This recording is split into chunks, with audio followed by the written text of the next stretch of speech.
يا راغبا في كل علم نافع. ينمو العلم ويتقدم بتقنياته ومجالاته، ومعه نطور أدواتنا في تقديم العلم الشرعي.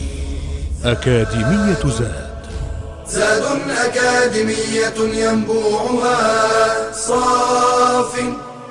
صاف ليروي غلة الظمآن، والسنة الغراء شارحة له، فهما لنا من ربنا وحيان.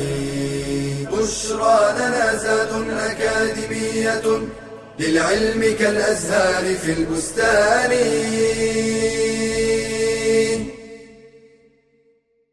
السلام عليكم ورحمة الله وبركاته. الحمد لله وكفى، وسلام على عباده الذين اصطفى، لا سيما المصطفى صلى الله عليه وآله وصحبه وسلم تسليما كثيرا. My dear viewers, my dear students, welcome to the second session in the fourth level of the prophetic noble Hadith. Last session, which was the first hadith in the fourth level, we studied together the sound hadith which is collected by Imam Muslim and narrated by Tamim ibn Aus ad-Dari, the Palestinian companion, may Allah be pleased with him, and his kunya is Abu Ruqayya. And the hadith was that the Messenger of Allah sallallahu alayhi wasallam said, "Ad-dinu nasiha, religion is sincerity." They said, to whom, O Messenger of Allah? He said, to Allah, to His book, to His messengers, and to the leaders of the Muslim Ummah and their common folk. We have learned the literal and the linguistic meaning of the term nasiha, and we shared with you references from the Quran, particularly verse number 91 and 92 of Surah At-Tawbah, chapter number 9. Today, inshallah, we're going to once again learn lessons from this hadith pertaining to showing sincerity to each and every one who's listed in the hadith, to Allah, to His books, to His messenger, to the leaders of the Muslim Ummah, and to the common folk, and how to demonstrate that, beginning with sincerity towards Allah the Almighty. And that includes venerating Him, fearing Him, putting one's hope in Him, and loving Him more than anyone else. The Messenger of Allah sallallahu alaihi wasallam said, in order to be a true believer, you have to love Allah and His Messenger sallallahu alaihi wasallam more than anything else and more than anyone else, including your parents, your spouse, your children, and even your own self and your possessions. Sincerity of intention to Him alone. If you love Allah more than you love yourself, if you venerate the Almighty and you know that He's the one who created us and He's the one who watches us and He's the one who knows what is hidden in our chest, then you should be sincere to the Almighty alone. إِذَا نَصَحُوا لِلَّهِ وَرَسُولِهِ, declaring Him to be far above all shortcomings and defects. And this concept is known as tasbih. The Quran is full of commandment of سبح اسم ربك الأعلى سبح لله ما في السماوات وما في الأرض فسبح بحمد ربك واستغفر. التسبيح is to declare the Almighty Allah to be far above all shortcomings and defects, because He is a creator, He is not being created, and He does not resemble any of His creators. And that would lead us to understand that we should affirm His beautiful names and attributes which we have learned, whether from the Quran or the sound Sunnah, to the Almighty Allah in an appropriate way that suits Him. Also affirming that He is one and unique in His deeds, and the actions of His creation should be devoted to Him alone. So, the Quran says, لَيْسَ كَمِثْلِهِ شَيْءٌ وَهُوَ السَّمِيعُ الْبَصِيرُ. There is nothing like Him, and He is the all-hearer, the all-seer. So we must understand that nothing resembles the Almighty Allah, and we must believe in that sincerely. Also by adhering to His laws, commandment, and by abstaining from His prohibitions.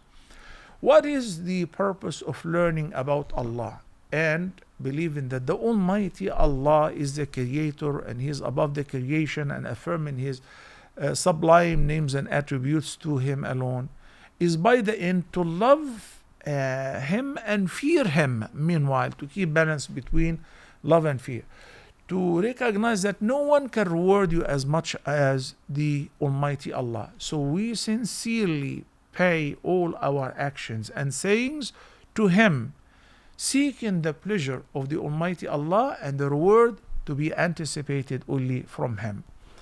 Loving for His sake and hating for His sake. The Messenger of Allah ﷺ said in the Hadith, the highest level of Iman is when you love someone, you love him for Allah's sake.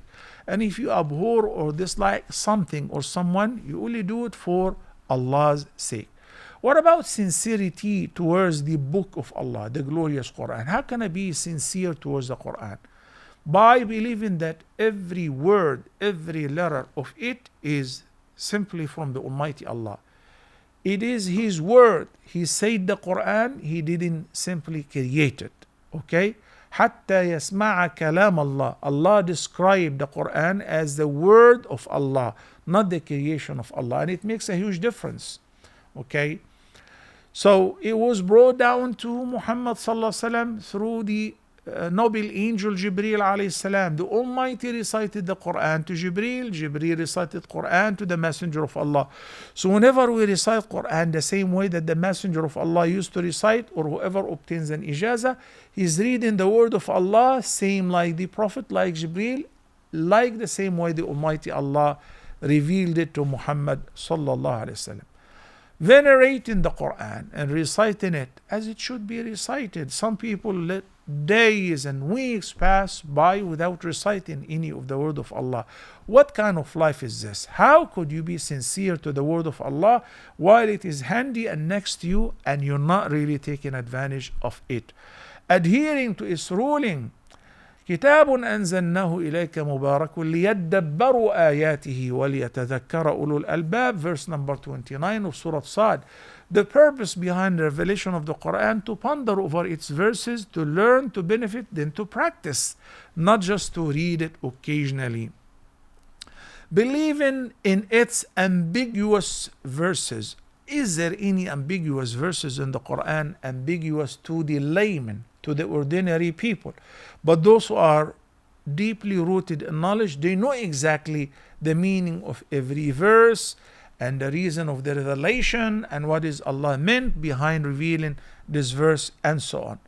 So learning it and teaching it to others. The Messenger of Allah said in the sound Hadith, the best of all of you is the one who learns the Quran and teaches it to others. Protecting the Quran to our level best against distortion, and distortion particularly of the innovators and the exaggeration of the extremists trying to give a different interpretation to it. We must stop that. We must be very careful with whom we listen to when it comes to the tafsir and the interpretation of the Quran. What about sincerity towards the Messenger of Allah sallallahu alaihi wasallam? That, mashallah, includes the following: believing that he is the final messenger of Allah, and we say that ashhadu anna Muhammadan Rasulullah, and it is equally important to say in ashhadu an la ilaha illallah. Without it, a person cannot be Muslim, even if he says, I believe that there is only one God. We must believe also in the final message and the final messenger, Muhammad sallallahu alaihi wasallam, obeying his command and heeding his prohibitions. The messenger of Allah, in the Quran, Allah commanded us to obey Allah and to obey the messenger of Allah. And in Surah Al-Hashr, He said, وَمَا آتَاكُمُ الرَّسُولُ فَخُذُوهُ وَمَا نَهَاكُمْ عَنْهُ فَانْتَهُوا. Allah says, whatever the messenger of Allah gives you, and He commands you to do it, you should do it. And whatever He forbids you against it, you should totally abstain and refrain from it. Respecting Prophet Muhammad sallallahu alaihi wasallam and venerating him, loving him more than we love our own selves, because Allah sent him to us to take us out of darkness into light. He is our savior by the leave of Allah. Defending his sunnah after his death, standing up to anyone who speaks ill of him, given precedence to loving him over loving anyone else, including oneself. What does it mean? If somebody likes to do something and the Prophet ﷺ forbade it, he should refrain from it. Some people like to lie down on their stomach, and Nabi ﷺ forbade that, and he said this is how Satan sleeps. So I avoid it even though I like it. By the way, it is not healthy, but simply I avoid it because the Prophet ﷺ abhorred it, believing that he is the leader of mankind and the final messenger, and he will be the first intercessor on the day of judgment by the leave of Allah. Not exaggerating about him. The Messenger of Allah sallallahu alayhi wasallam said, لا تطروني كما أطرت النصارى المسيح ابن مريم ولكن قولوا عبد الله ورسوله. Whenever you speak about me, you should perceive me as the servant of Allah and His Messenger. Not similar to what the Christians did when they exaggerate pertaining to perceiving Jesus, and they raised him to the status of divinehood, or they perceived him as the Son of God. That is not permissible. As believers, we invoke Allah. We don't invoke anyone, including the Messenger of Allah, whom we love more than our own selves. Well, and sincerity towards the leaders of the Muslim Ummah, and this is one before the last. That includes listening to them in what is permissible, obeying them in what we can afford, and as long as it is halal, cooperating with them in following the truth and reminding them of it, not revolting against them, and alerting them and giving them da'wah whenever it is necessary, kindly and gently through the scholars, of course, softening the Muslims' hearts towards obeying them as long as they are good and righteous rulers and leaders, and leading people on the straight path, not deviating them, making dua for them, praying for them. The Messenger of Allah sallallahu alaihi wasallam said in the Hadith, the best of your rulers are those whom you love, and they love you, you pray for them, and they pray for you. And finally, sincerity towards the common folk by making dua for all Muslims, loving all Muslims. Loving for Muslims is the same as I love for myself. Showing sincerity towards all Muslims, men and women, poor and rich, young and old. Part of sincerity towards Muslims include loving good for them, loving for them what you love for yourself, as it's stated in the Hadith, لا يؤمن أحدكم حتى يحب لأخيه ما يحب لنفسه. Showing kindness towards them, making sure that you would benefit them regardless whether they give you thanks or not, because you're doing this for Allah's sake. Refraining from harming them and giving da'wah to them, enjoining what is good and forbidding what is bad gently, as the Almighty Allah has commanded. May the Almighty Allah make us among those who follow His guidance and the guidance of His Messenger sallallahu alayhi wasallam. Wassalamu alaykum wa rahmatullahi wa barakatuh. يا راغبا في كل علم نافع ينمو العلم ويتقدم بتقنياته ومجالاته، ومعه نطور أدواتنا في تقديم العلم الشرعي. أكاديمية زاد أكاديمية ينبوعها